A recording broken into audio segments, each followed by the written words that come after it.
So one of the many things we show and features we have icebergs. Now, some other platforms also show icebergs.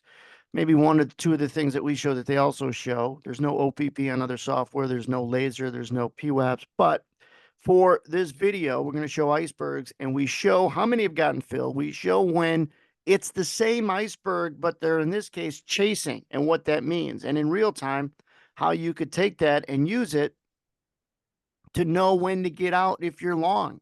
And using this buying, this green right in here turns steps up right there, and just watch that green line step up, step up, step up.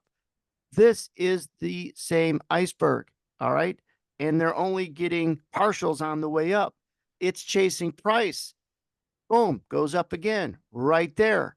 What I'm telling people throughout this is that if you got long, wait until this iceberg gets filled and get out there. That's going to be the top. If you're aggressive, you want to get short, wait until this iceberg gets filled, and that's your moment. So right here, around 11 even, let's play it in real time. This is where it is right now. You're going to see it, boom.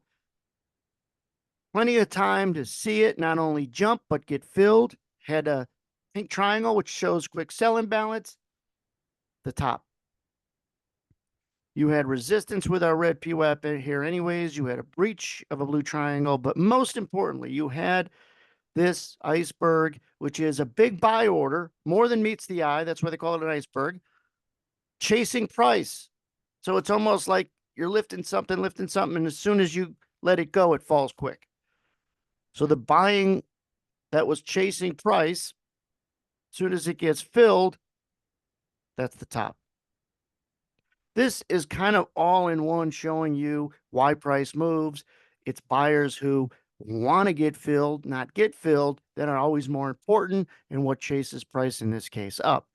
And then once it gets filled, that's important to know too, because then price could then fall back down. And where does it go? We had talked about right into where it kind of started.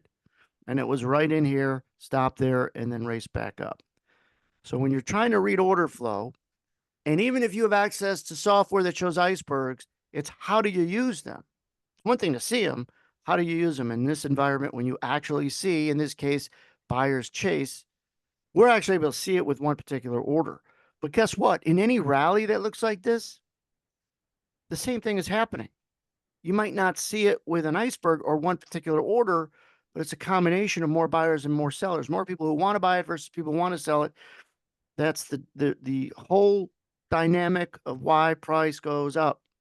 And it's kicked off by our blue and pink triangles. When I say kicked off, it's defined and shown, instead of having to read a dome or a footprint and all these numbers that don't mean anything, or most of them don't mean anything, to actually follow people who want to buy versus people who want to sell.